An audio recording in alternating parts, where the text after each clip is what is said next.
Everyone, this is Karishma Sharma. Please watch my video till end. आज की video के topic का नाम डायरेक्ट लेने से अच्छा मैं इस टॉपिक के बारे में एक अच्छी सी इंटरेस्टिंग लाइन बताती हूँ। क्या आपको पता है हमारे इंडिया का सबसे पावरफुल रॉकेट कौन सा है?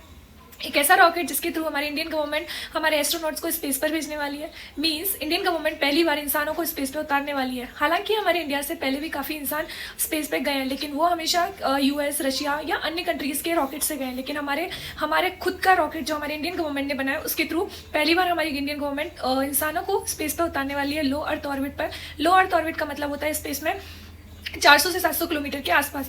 ये लोग 3 दिन या लगभग 1 वीक तक रहेंगे। इनकी सेफ्टी रखी जाएगी। ये ह्यूमन बेस मिशन के थ्रू जाएंगे। जिस मिशन के थ्रू ये लोग जाने वाले हैं उसका नाम है गगनयान मिशन। गगनयान मिशन क्या है? इंडिया का पहला ह्यूमन स्पेस फ्लाइट मिशन है, जिसके थ्रू हमारे एस्ट्रोनॉट्स को, हमारे इंसानों को स्पेस पे उतारा जाएगा। और मैं जिस रॉकेट की बात कर रही हूँ उसका नाम है LVM-3। ये इसका ऑफिशियल नाम है, लेकिन इसको पहले GSLV MK3 कहते थे। इस रॉकेट की जो पेलोड कैपेसिटी है वो काफ़ी स्ट्रॉन्ग है, काफ़ी ज़्यादा है। मतलब जो हमने फर्स्ट रॉकेट बनाया था, रॉकेट को ही हम लॉन्च व्हीकल बोलते हैं, उसे ही प्रक्षेपण यान बोलते हैं। इसके थ्रू हम लोग सैटेलाइट्स को लॉन्च करते हैं। तो रॉकेट जो होते हैं वो अलग अलग स्टेज के होते हैं, लाइक कोई 4 स्टेज का, कोई 5 स्टेज का। और जो LVM-3 हम यूज़ कर रहे हैं ये 3 स्टेज का है। इसके फर्स्ट स्टेज में हमने सॉलिड फ्यूल भरा है, सेकंड में लिक्विड भरा है, एंड थर्ड में क्रायोजेनिक फ्यूल भरा है। ये क्रायोजेनिक फ्यूल या ईंधन जो है वो खुद इंडिया ने बनाया है। जो हमने फर्स्ट हमारा रॉकेट बनाया था और 1979 के आसपास APJ अब्दुल कलाम के निर्देश पे बनाया गया था, उसका नाम था SLV-3। SLV-3 की हालांकि जो पहली जो फ्लाइट थी वो अनसक्सेसफुल रही, लेकिन उसके अन्य जो 4 सैटेलाइट जो हमने लॉन्च किए थे वो सारे सक्सेसफुल रहे।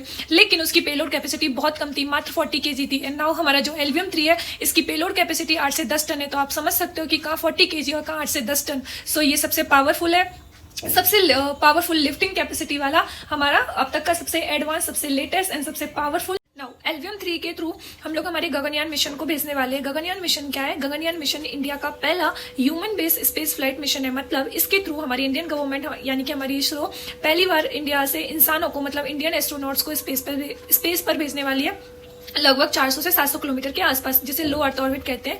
ये 3 से 7 दिन रहेंगे, जो कि मैंने पहले ही एक्सप्लेन कर। जब भी कोई नया रॉकेट या सैटेलाइट बनाया जाता है तो उसका ट्रायल या एक्सपेरिमेंटल चेक किया जाता है, ट्रायल बेस पर एक बार टेस्ट किया जाता है कि वो करेक्ट है नहीं। तो LVM-3 का सबसे पहला जो एक्सपेरिमेंटल ट्रायल हमने किया था वो 2014 में किया था। उसके बाद इसके थ्रू हमने 2 सक्सेसफुल मिशन को लॉन्च किया था, 2 सक्सेसफुल सैटेलाइट्स को लॉन्च किया था। तो एक 2017 में GSAT-19 को किया, एंड 2019 में हमने चंद्रयान-2 मिशन को किया। ये दोनों ही सक्सेसफुल रहे, जो कि LVM-3 की हमारी सफलता को दिखाता है।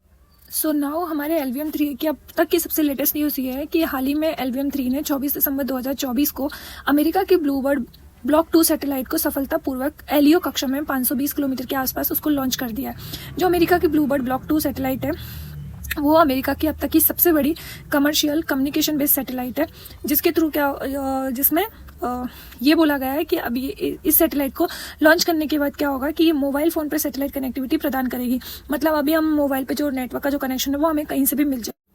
हमारे LVM के काफ़ी वर्जन आ चुके हैं। मतलब अभी LVM M3, M1, M2, M3, M4, M5, M6 ऐसे आ चुके हैं। अब तक का सबसे लेटेस्ट जो है वो LVM M3 M6 है, यानी कि LVM M3 M6 इंडिया का अब तक का सबसे पावरफुल रॉकेट व्हीकल है। जो LVM M3 M1 था, सबसे पहला जो था, उसके द्वारा हमने चंद्रयान 2 को स्पेस में लॉन्च किया था, और उसके साथ एक ऑर्बिटर था, एक विक्रम लैंडर था, एंड एक प्रज्ञान रोवर था। सेम LVM M3 M2 के द्वारा वन वे इंडिया 1 मिशन भेजा गया था 23 अक्टूबर 2022 को, वो भी लियो कक्षा में।